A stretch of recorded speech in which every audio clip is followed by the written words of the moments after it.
जय हिंद दोस्तों, मैं हूं प्रभात। पीसीएस शिक्षा के मंच पे आप तमाम अभ्यर्थियों का हार्दिक अभिनंदन है। आज चर्चा के मुख्य बिंदु में है पॉलिटी का लेक्चर नंबर 27, जहां हम लोग चर्चा करने वाले हैं आर्टिकल नंबर 21 और 21 ए का। फंडामेंटल राइट का ये सबसे ज़्यादा महत्वपूर्ण आर्टिकल है और इस आर्टिकल का अभी तक दायरा लगातार बढ़ता जा रहा है। तो इसके बारे में काफ़ी इंटरेस्टिंग ये आर्टिकल है, जिसके बारे में एक आम नागरिक के तौर पे भी और अभ्यर्थी के तौर पे तो जानना ही चाहिए। चलिए विशेष क्या है इस आर्टिकल में, समझते हैं अपने इस सेशन के अंतर्गत। इसके पहले 26 लेक्चर इसके कंप्लीट हो चुके हैं, जहां हम लोगों ने आर्टिकल नंबर 20 तक देखा है। यदि आप सभी ने इस पूरे लेक्चर को नहीं देखा है तो आप प्लेलिस्ट में जाके इसे देख सकते हैं और अपने पॉलिटी के रिवीजन को कंप्लीट कर सकते हैं। मेरा अनुरोध है कि एक बार जब आप इस पूरे लेक्चर को देख लें तो किसी भी ऑथेंटिक हार्ड बुक को एक बार जरूर पकड़े पढ़ें, ताकि आप इस टॉपिक के ऊपर अपनी पकड़ को मजबूत कर सकें। चलिए तो चलते हैं अपने सेशन के अंदर, बात करते हैं अपने इस पूरे इस आर्टिकल को। वीडियो में आगे बढ़ने से पहले आप सभी को याद करा दें कि यदि आपने चैनल को सब्सक्राइब नहीं किया है तो चैनल को जरूर सब्सक्राइब कर लें, ताकि आपको टाइमली नोटिफिकेशन जरूर मिलता रहे। साथ ही साथ आप बेल आइकन को भी प्रेस कर लें और आप इस पूरे वीडियो के माध्यम से अपने लेक्चर को कंप्लीट करते रहें। चलिए आइए चलते हैं अपने सेशन की तरफ। बात करते हैं आर्टिकल नंबर 21 की। तो फंडामेंटल राइट की हम लोग चर्चा कर रहे हैं, जहां हम लोग संविधान के भाग 3 के अंतर्गत आर्टिकल नंबर 12 से 35 को देख रहे हैं। इसके पहले हम लोगों ने आर्टिकल नंबर 20 को देखा था, जहां हमने दो सिद्धि के प्रति संरक्षण को देखा था। अब चल रहे हैं हम लोग आर्टिकल नंबर 21 के पास। तो 21, जिसे आप कहते हैं protection of life and personal liberty, प्राण और दैहिक स्वतंत्रता। तो ये आर्टिकल आज के डेट में सबसे ज़्यादा वर्सटाइल आर्टिकल है। जितने भी हमारे फंडामेंटल राइट्स हैं उसमें सर्वश्रेष्ठ का दर्जा इसे दिया गया है, क्योंकि जब संविधान का निर्माण किया गया था तो कुछ ऐसे मुद्दे थे जिसके ऊपर फंडामेंटल राइट में जगह तो दे दिया गया था, लेकिन समय बढ़ने के साथ साथ ये एक ऐसा आर्टिकल है जो अपने साथ नए नए आयाम को जोड़ता रहता है। ज़रूरत के हिसाब से इसमें न्यायपालिका और विधायिका आपस में मिलकर इसमें नए नए आयामों को जोड़ती रहती है। तो आइए देखते हैं। एक पूरी तरीके से ये एक ऐसा आर्टिकल है जिसे आप बंद डब्बा नहीं कह सकते हैं। ये पूरी तरीके से खुला हुआ आयाम है, जिसके अंतर्गत समय के रिक्वायरमेंट के अनुसार इसके अंतर्गत और भी आयाम को जोड़ा जाता रहेगा। आइए समझते हैं क्या है ये आर्टिकल।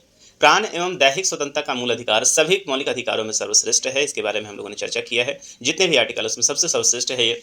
आर्टिकल 21 के द्वारा प्राण एवं दैहिक स्वतंत्रता को सुनिश्चित किया जाता है। अब सबसे इंपॉर्टेंट ये है कि प्राण एवं दैहिक स्वतंत्रता है क्या, इस बात को समझना है।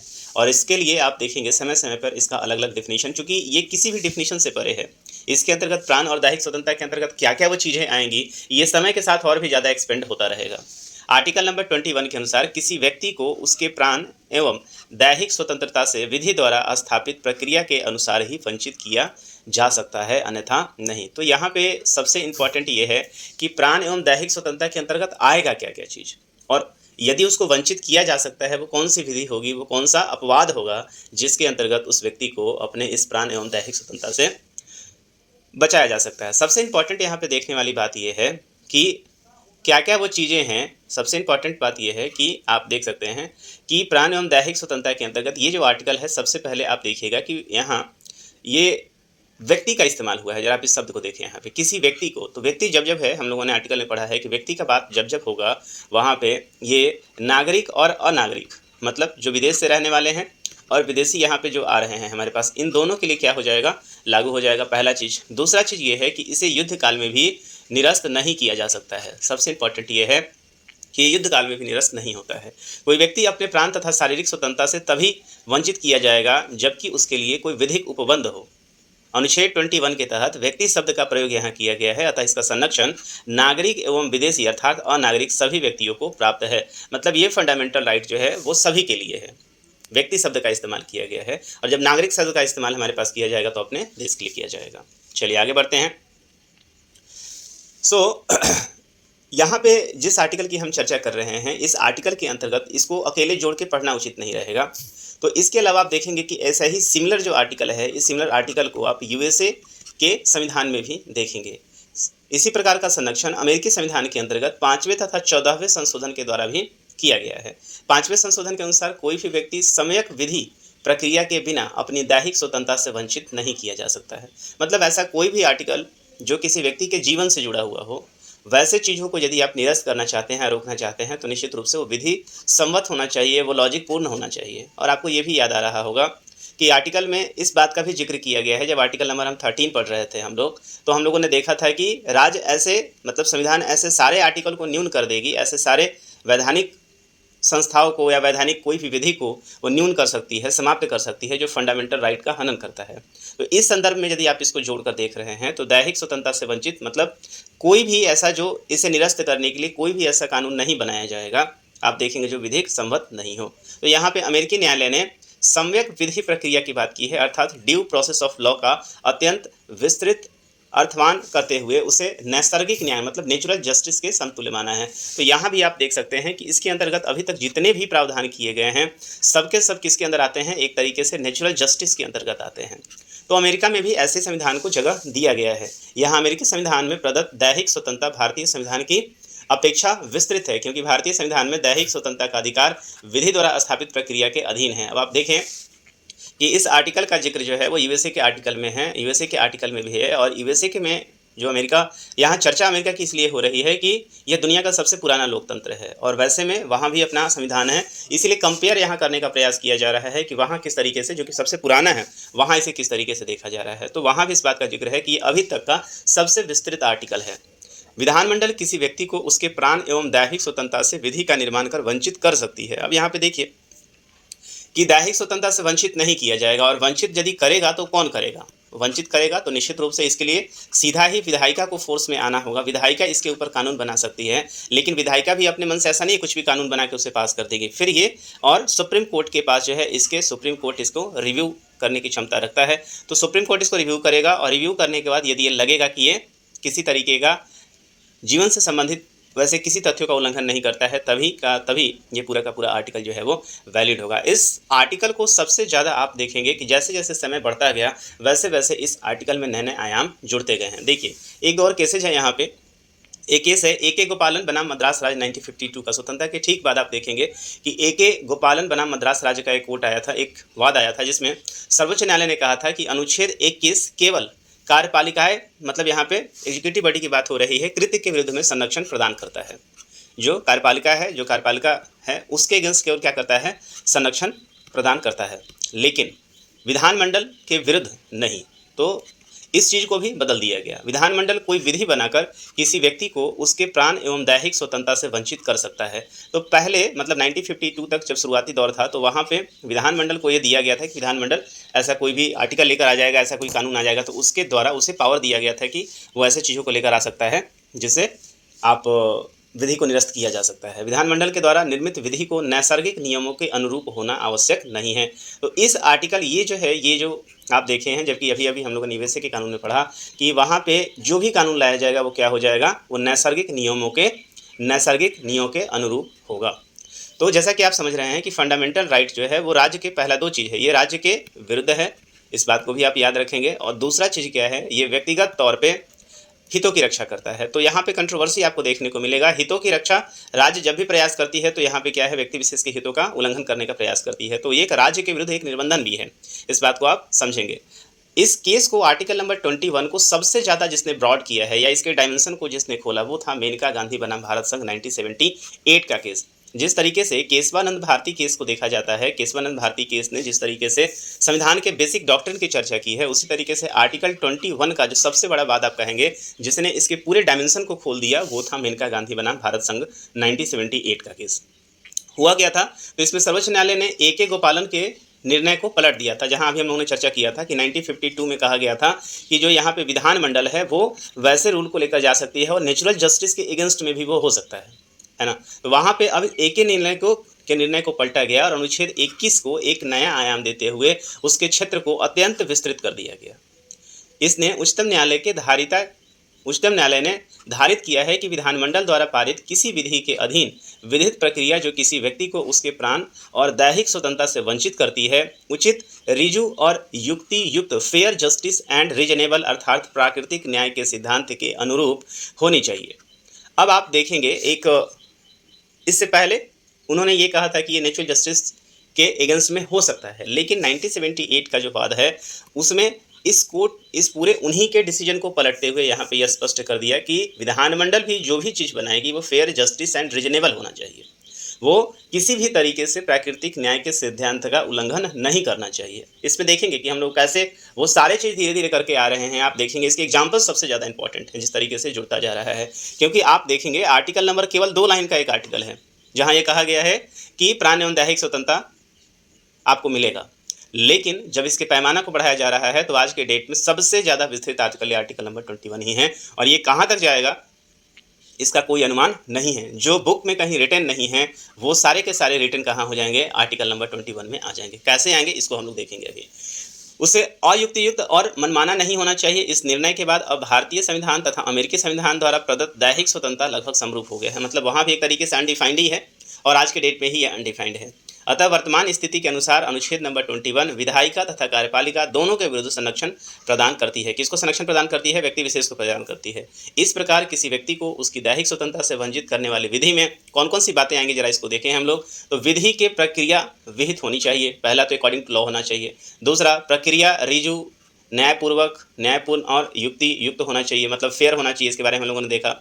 विधि अनुच्छेद नंबर 14 और अनुच्छेद नंबर 19 के अनुरूप होना चाहिए। मोस्ट इंपॉर्टेंट आर्टिकल है कि आर्टिकल नंबर 21 जो है वो हमेशा ही आर्टिकल नंबर 14 और 19 के साथ पढ़ना चाहिए। जहाँ पे हम लोग किस बात की बात कर रहे थे? समानता के अधिकार की बात कर रहे थे, और जहाँ हम लोग क्या कर रहे थे? व्यक्तिगत स्वतंत्रता की बात कर रहे थे। तो इससे इतर ये आर्टिकल नहीं होगा। और एक्चुअली आप देखेंगे, ध्यान से देखेंगे, तो ये 14 और 19 में जो बातें नहीं लिखी गई हैं, उसके लिए ये आर्टिकल नंबर 21 रखा गया है, जहाँ पे इन सारे चीज़ों को क्या कर सकते हैं, आप डाल सकते हैं। समय समय पे सुप्रीम कोर्ट इसकी व्याख्या करता रहता है, और समय समय पे इस नेचुरल जस्टिस के अंतर्गत वो सारे नए नए आयामों को जोड़ता रहता है। कैसे जोड़ता है? जैसे उदाहरण के तौर पे आप देख लें कि जैसे पॉल्यूशन ही बहुत ज़्यादा हो रहा है, तो पॉल्यूशन को कम करना किसकी जिम्मेवारी है?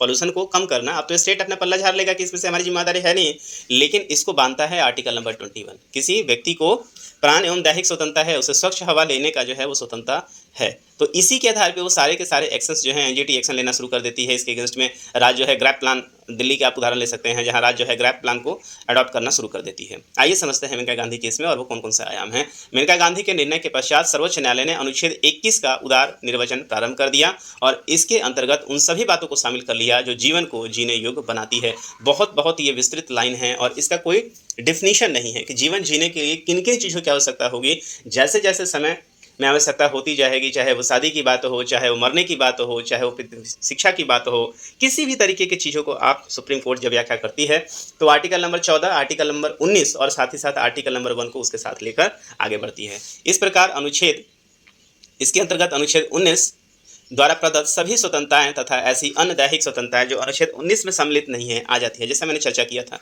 कि आर्टिकल नंबर 14 और आर्टिकल नंबर 19 में जो बातें नहीं लिखी हुई हैं, वो सारी की सारी बातें जो हैं एक तरीके से ये एक ब्लैंक डॉक्यूमेंट है, और इस ब्लैंक डॉक्यूमेंट में समय के अनुसार देखिए संविधान निर्माण जिसने किया था वो कितने बेहतरीन, उनकी सोच कितनी अच्छी थी कि उनको ये पता था कि आने वाले समय में ये किस तरह की समस्याएं हो सकती हैं, क्योंकि समय बढ़ने के साथ नए नए जो आयाम हैं वो जुड़ते चले जाएंगे, और उसको जगह कहाँ दिया जाएगा। तो एक ठीक आप इस तरीके से है, जिस तरीके से अपना आसमान फैल रहा है और उस लगातार एक्सपेंड करता जा रहा है, उसी तरीके से ये आर्टिकल 21 ये बहुत अपने आप में एक संविधान है। केवल ये एक आर्टिकल अपने आप में भी सारे संविधान से ज़्यादा आर्टिकलों को अपने साथ जोड़ लेगा आने वाले समय में। उदार निर्वाचन के कारण अनुच्छेद 21 एक प्रकार से अवशिष्ट अनुच्छेद सा हो गया है। इसके अंतर्गत समय समय पर न्यायालय द्वारा निम्नलिखित अधिकार को प्राण एवं दैहिक स्वतंत्रता के अंतर्गत मूल अधिकार के रूप में मान्यता प्रदान किया जाता है। और आप यदि इस चीज़ को सबको जोड़ लें तो ये पूरा का पूरा आर्टिकल आप देखेंगे अकेले मौलिक अधिकार के आर्टिकल नंबर 12 और 35 में सबसे भारी आर्टिकल है। यही कारण है कि आर्टिकल नंबर 21 को सर्वश्रेष्ठ आर्टिकल का दर्जा दिया गया है। ऐसे तो हम आर्टिकल नंबर 32 को जो है इसका हार्ट कहा जाता है, आत्मा कहा जाता है, लेकिन आप ध्यान से पढ़ें, और जिसने सबसे ज़्यादा व्यक्ति विशेष को स्वतंत्रता दिलाने का काम किया है तो वो आर्टिकल नंबर 21 काम किया है। तो इसको यदि आप नियमों के हिसाब से देखेंगे तो आर्टिकल 21 जो है वो संविधान की आत्मा से कम नहीं है। आइए समझते हैं। और सबसे बड़ी बात है कि इसे युद्ध केस में भी निरस्त नहीं किया जा सकता है। केस स्टडी में देखते हैं आइए कि आर्टिकल नंबर 21 को कोट करके आज के डेट पे कौन कौन से वो इंपॉर्टेंट डिसीजन आए हैं जो हमारे जीवन का महत्वपूर्ण हिस्सा बन चुके हैं और वो हमारे जीवन को आसान बना रहे हैं। आइए समझते हैं। सबसे पहला आर्टिकल जो आप देख रहे हैं इसके अंदर जोड़ा गया 2010 का ये केस था। अगेन मेनका गांधी बनाम भारत संघ 1978 के बाद में विदेश भ्रमण का अधिकार एक सबसे पहले आया था कि विदेश भ्रमण के अधिकार को लेकर मुद्दा उठा था और बोला गया था कि क्या विदेश भ्रमण जो है क्या किसी व्यक्ति विशेष को रोका जा सकता है। तो इसी आर्टिकल को और जो 21 है इसको किससे देखा गया था कि हर व्यक्ति को कहीं बाहर घूमने की आवश्यकता है तो वहाँ जा सकता है। तो वैसे चीज़ों को 21 को इसके साथ रखा गया और कहा गया कि बाद में विदेश भ्रमण का अधिकार एक मूल अधिकार घोषित किया गया है तथा कहा गया है कि प्राण का अधिकार केवल भौतिक अस्तित्व तक नहीं सीमित है, वरन इसमें मानव गरिमा को बनाए रखते हुए जीने का अधिकार भी है। अतः दैहिक स्वतंत्रता में संचरण की स्वतंत्रता, जो कि राइट टू मूव लिखा हुआ है, आपको किसी भी जगह घूमने का, अपने देश में तो कहीं भी घूम ही सकते हैं, उसमें कोई दिक्कत नहीं है, लेकिन आप यदि विदेश जा रहे हैं, आप किसी भी पर्पज से, चाहे आप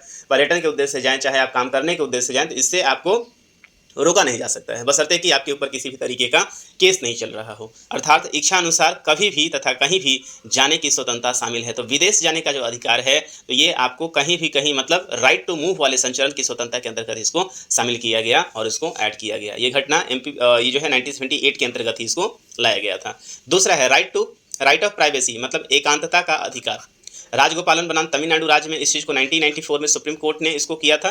और राइट ऑफ प्राइवेसी जो कहा जाता है, जैसे आप कहीं रह रहे हैं और प्राइवेसी, यदि किसी ने हिमालय में अपना जो है जाके वो ध्यान कर रहा है, या कहीं भी, सबसे इंपॉर्टेंट यह है कि राइट टू प्राइवेसी, यदि आप रह रहे हैं, आप कहीं भी, जैसे आप रेंट पे रह रहे हैं या कहीं आप सिंगल, अब जैसे एक और चीज़ आप देखें कि बाथरूम में आपने अक्सर कोशिश किया होगा, हर घर के लिए जो बाथरूम बनाया हुआ होता है, कहीं होटलों में, कहीं भी चीज़ में आप देखेंगे कि ऐसे जगहों पे आप कैमरा को इंस्टॉल नहीं किया जा सकता है। आपने हर जगह कैमरा देखा होगा, लेकिन अनइंटेंशनल आप देखेंगे रूल के अनुसार, उससे क्या होता है, निजता का हनन होता है। निजता का हनन भी इसके अंदर ही आ जाएगा, इस बात को भी आप याद रखेंगे। तो यहाँ एकांतता का अधिकार, मतलब आप चाहें तो राइट ऑफ प्राइवेसी जो है वो किसके अंतर्गत आएगा, इसी के अंतर्गत आपको जोड़ा गया था। ये 1994 का ये वाद है। दूसरा, जीविकोपार्जन का अधिकार। ओलेगा तेलिस बनाम एक बॉम्बे का वाद था, जिसके अंतर्गत जीविकापार्जन म्युनिसिपल कॉर्पोरेशन, इसे जोड़ा गया था। सड़क पर व्यापार करना, ये कई बार इस क्वेश्चन को पूछा जा चुका है, नोट कर लीजिएगा। अक्सर आप रोड पर घूमते थे, तो रोड पे घूमते घूमते आपने देखा होगा कि रोड के किनारे किनारे जो है आपने देखा होगा दुकानदारों को, आपने देखा होगा, जो फुटपाथ जिसे हम लोग कहते हैं, तो यहाँ पे आपको दुकानदारों को देखा होगा। तो इसे भी सड़क पर व्यापार करना अनुच्छेद 21 के अंतर्गत एक मूल अधिकार नहीं है, बल्कि यह आर्टिकल 19(1)(6) के अधीन एक मूल अधिकार है। तो सड़क पर व्यापार आप कर सकते हैं, तो यहाँ पे आर्टिकल नंबर 21 के अलावा 91 में इसको दिया हुआ है। लेकिन हाँ, ध्यान ये भी रखना है कि ऐसा नहीं है कि आप अतिक्रमण करना शुरू कर दें और रोड पे ही आप अपना आके दुकान बना लें, ये नहीं होगा। आप सड़क पे व्यापार कर सकते हैं, मूवेबल कर सकते हैं, सामानों को बेच सकते हैं, लेकिन ऐसा नहीं है कि आप सड़क पे ही आके फुटपाथ के ऊपर आप अपना कब्जा जमा लेंगे। ये भी चीज़ को ध्यान रखना है। शिक्षा पाने का अधिकार। मोहिनी जैन बनाम कर्नाटक राज्य 1992 का है शिक्षा पाने का अधिकार। हालांकि इसके लिए एक अलग से आर्टिकल ही लाया गया, आर्टिकल नंबर 21A इसके लिए लाया गया है अलग से। दूसरा आप देखेंगे निःशुल्क विधि की सहायता। इसके लिए आप देखेंगे नालसा का स्थापना बाद में हुआ। निःशुल्क विधि का जो है आपके लिए, निःशुल्क विधि सहायता मतलब कोई ऐसा गरीब व्यक्ति है जिसके पास अपने विधि मतलब कानून या लॉयर हायर करने का क्षमता नहीं है, तो वैसे केस में उसे सरकारी वकील जो है वो दिया जाएगा। वो किसके अंतर्गत आएगा, निःशुल्क विधिक सहायता के अंतर्गत आएगा। चिकित्सा सहायता पाने के अधिकार। परमानंद कटारा बनाम भारत संघ 1989 का मामला है। इसमें उच्चतम न्यायालय ने सरकारी तथा प्राइवेट दोनों प्रकार के अस्पतालों में कार्यरत चिकित्सकों पर आर्टिकल नंबर 21 के अधीन यह कर्तव्य आरोपित किया है कि वह घायल व्यक्ति को शीघ्र चिकित्सीय सहायता प्रदान करे तथा विधिक प्रक्रिया अर्थात पुलिस कार्रवाई की प्रतीक्षा किए बिना घायल व्यक्ति की प्राण की रक्षा करे। ये बहुत इंपॉर्टेंट आर्टिकल है और व्यक्ति विशेष के रूप में भी आपको जानना चाहिए कि जब कोई एक्सीडेंट होता है और गोल्डन आवर चल रहा होता है, तो इस गोल्डन आवर के अंतर्गत यदि आप किसी को हॉस्पिटल के अंदर ला देते हैं, तो ये डॉक्टर का कर्तव्य है कि वो डॉक्टर सबसे पहले उसके प्राण बचाने पर ध्यान दे, उसका जान बचाने पर ध्यान दे। ऐसा नहीं कि उसके फ़ी पे ध्यान दे रहा है कि नहीं, मुझे जब तक फ़ी नहीं आएगा मैं ऑपरेशन ही नहीं करूँगा। चाहे वो सरकारी हो, चाहे वो प्राइवेट हो, यदि वह ऐसा करता है तो वो आर्टिकल नंबर 21 का उल्लंघन भी कर रहा होता है।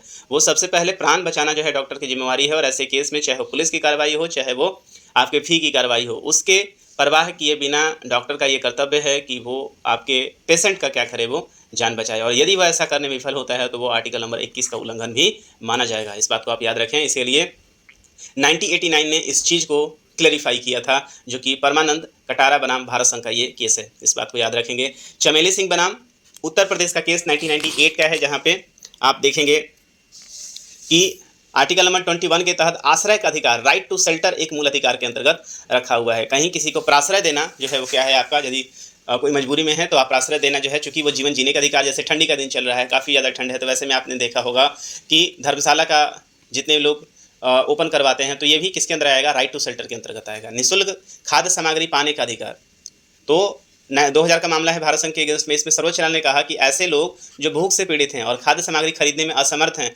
उन्हें आर्टिकल नंबर 21 के अंतर्गत राज्य से निःशुल्क खाद्य सामग्री प्राप्त करने का मौलिक अधिकार है। तो इसी के अंतर्गत आप देखेंगे आज के डेट में देखिएगा पीएम गरीब कल्याण योजना और ये सारी योजनाएं जो हैं, इसी को डीपीएसपी अंदर डीपीएसपी और राज्य जो है इसी योजना को कोट करके लाती है। जितने भी कल्याण की योजनाएं चलती हैं, खासकर खाद्य सामग्री, जितने भी निःशुल्क राशन मिल रहे हैं, वो सब किसके अंतर्गत आता है, तो यही आप देखेंगे कि ये क्या है, निःशुल्क खाद्य सामग्री प्राप्त करने का मौलिक अधिकार है। तो ये आर्टिकल नंबर 21 की पूर्ति करता है व्यक्ति विशेष का, कौन? गवर्नमेंट पूर्ति करती है। सुभाष कुराम बनाम भारत राज्य का मामला है 1991 का, उसके अंतर्गत प्रदूषण मुक्त जल और वायु के उपयोग का अधिकार आर्टिकल नंबर 21 के अंतर्गत आता है। और इसी के अंतर्गत जितने भी आप देख रहे हैं, चाहे आप देखिए गंगा एक्शन प्लान को आप ले लीजिए, चाहे आप जितने भी नदियों के स्वच्छता का प्लान ले लीजिए, मतलब स्वच्छ पानी और स्वच्छ हवा ये लेना आपका जिम्मेदारी है, आपका अधिकार है। और राज्य यदि ऐसा आपको उपलब्ध कराने में सफल नहीं हो रहा है, वो भी एक तरीके से आर्टिकल नंबर 21 का क्या है? उल्लंघन है। इस बात को आप याद रखेंगे।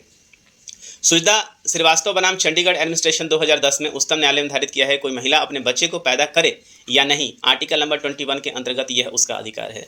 तो अब इसको आप कहेंगे कि राइट टू प्रेगनेंसी का भी आप अधिकार कह सकते हैं। ये राइट टू प्रेगनेंसी है, यदि तो महिला के साथ ज़बरदस्ती आप नहीं किया जा सकता है कि नहीं वो किसी बच्चे को बर्थ दे या नहीं दे। शादी भी एक अधिकार है। और उसी तरीके से जब राइट टू प्राइवेसी जो मतलब आप देखेंगे प्रेगनेंसी जो है, तो राइट टू बर्थ आप कहेंगे ये भी क्या है? ये किसी महिला का अधिकार है। इसको भी आर्टिकल नंबर 21 के अंतर्गत लाया गया है, जो कि 2010 से इम्प्लीमेंटेड है।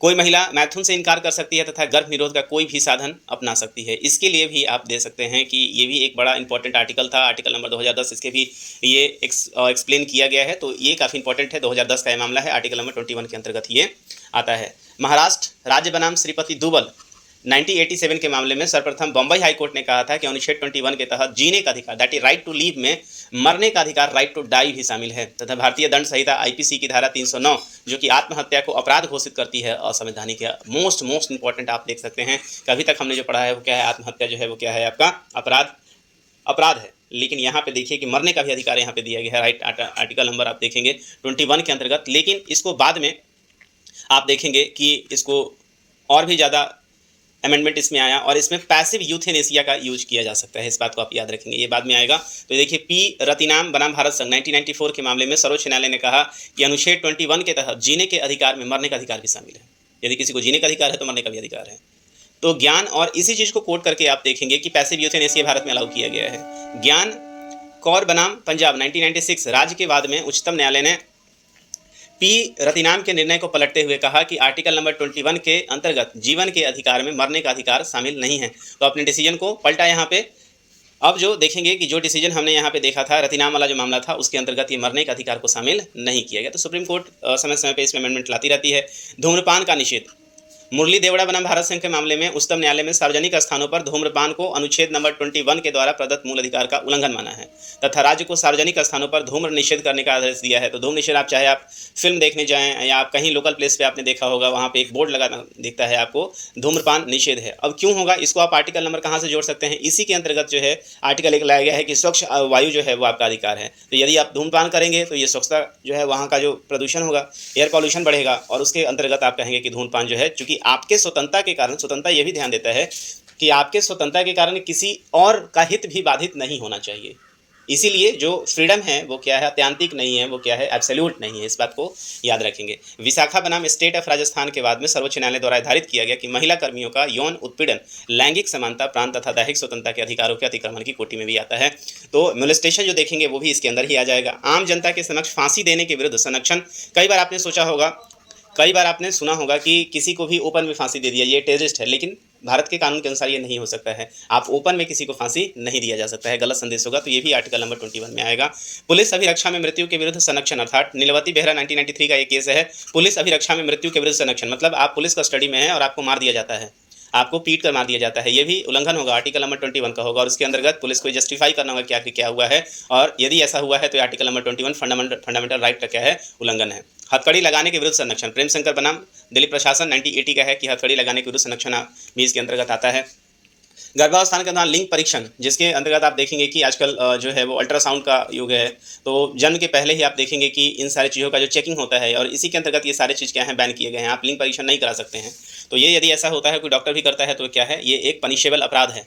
तो इसको विजय शर्मा बनाम भारत संघ 2008 में इसको बैन किया गया है। मतलब गर्भावस्था के दौरान लिंग परीक्षण महिला के जीवन के अधिकार का उल्लंघन है, इसके लिए इसको डिनाई किया गया है। और इसी के आधार पर आप देखेंगे जितने भी हॉस्पिटल हैं उन सारों में आप देखेंगे कि इस तरह के अल्ट्रासाउंड को क्या किया गया है, जो भी सोनोग्राफी होता है उसको other than doctor prescription ban किया गया है।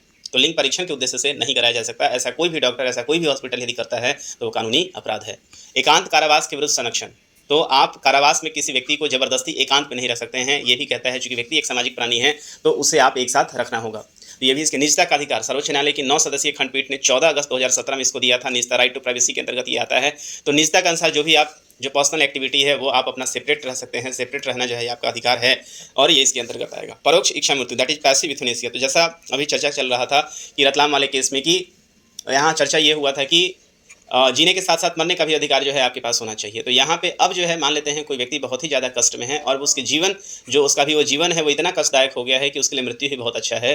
तो वैसे केस में डॉक्टर यहाँ पे दो तरह का जो है वो मृत्यु को अडॉप्ट करने का प्रावधान है। एक को कहते हैं एक्टिव यूथेनेसिया और एक को कहते हैं पैसिव यूथेनेसिया। एक्टिव यूथेनेसिया में किसी व्यक्ति विशेष को जानबूझ के अंतर्गत क्या कर दिया जाता है, जहर दे दिया जाता है। आपने देखा होगा कई सारे वैक्यूम ट्यूब में रख दिया जाता है अलग विदेशों में, लेकिन भारत में इस एक्टिव यूथेनेसिया को लागू नहीं किया गया है, पैसिव यूथेनेसिया को लागू किया है। इसे अंतर्गत जो भी आपके लाइफ सपोर्ट का जो भी इक्विपमेंट लगा हुआ होता है उसको विड्रॉ किया जा सकता है। तो लाइफ सपोर्ट जैसे कि आप वेंटिलेटर पे चल रहे हैं और वेंटिलेटर से आपको हटा दिया गया, ऑटोमेटिकली आप का डेथ हो जाएगा जो भी थोड़ा बहुत चल रहा है। तो ऑलमोस्ट मरे हुए व्यक्ति के लिए यहाँ पे क्या है, परोक्ष इच्छा मृत्यु दैट इज पैसिव यूथेनेसिया का काम किया गया है। वो भी 2018 का ये मामला है।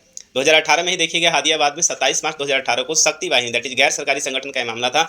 इसके अंतर्गत संसद के व्यक्ति से अपनी पसंद के व्यक्ति से विवाह तथा जीवन साथी चुनने का अधिकार भी अनुच्छेद नंबर 21 के अंतर्गत आता है। मतलब किसी लड़की का अपने माता पिता के अनुसार जो है जबरदस्ती शादी नहीं कराया जा सकता है। कोई भी माता पिता हो या कोई भी हो, ये किसी लड़कियों के ऊपर जबरदस्ती शादी का गठबंधन नहीं जोड़ा जा सकता। That comes under article number 21। तो यही यहाँ पे स्पष्ट किया गया है कि हर व्यक्ति को अपना जीवन साथी चुनने का अधिकार है। आगे चलते हैं यहाँ पे तो आर्टिकल नंबर 21 के अंतर्गत अभी तो बहुत सारे चीज़ में जुड़ते चले जाएंगे जैसे जैसे ये जुड़। तो जब तक का ये अपडेट था वहाँ तक आपने देखा इस आर्टिकल नंबर 21 को आपने यहाँ पे देख लिया है। चूँकि क्वेश्चंस यहाँ पे बहुत ज़्यादा हैं और तो इस आर्टिकल को मैं यहीं पे रोकूंगा इस सेशन को, चूँकि अभी और भी जाएगा। आर्टिकल नंबर 21 ये भी है और PYQ भी है। तो आज के सेशन में इसको यहीं पे रहने देता हूँ। बहुत इंपॉर्टेंट ये आर्टिकल था, आर्टिकल नंबर 21। मुझे उम्मीद है कि आप इसमें बहुत सारी चीज़ों को समझ पाए होंगे और एग्जामिनेशन पॉइंट ऑफ व्यू से ये उतना ही इंपॉर्टेंट है। तो आज के सेशन में इतना ही। अपने सेशन को यहीं पे देते हैं विराम। यदि सेशन आपको अच्छा लगा हो, सेशन आपको कंटेंट यूजफुल लगा हो तो आप चैनल को एक बार सब्सक्राइब जरूर कर लें। साथ ही साथ अपने दोस्तों के बीच में भी इसको जरूर शेयर करें। तो आज यहीं तक रहने देते हैं। मिलेंगे आपसे अगले सेशन में लेक्चर नंबर 28 में, जहां हम लोग जिक्र करेंगे आर्टिकल नंबर 21A मतलब शिक्षा के अधिकार की चर्चा करेंगे। साथ ही साथ आर्टिकल नंबर 21 से रिलेटेड जितने भी PY के क्वेश्चन हैं उसको भी हम लोग देखेंगे। तो अपने पढ़ाई को इसी तरीके से मजबूत करते रहिए, आगे बढ़ाते रहिए और सफलता की कामना जरूर करते रहिए।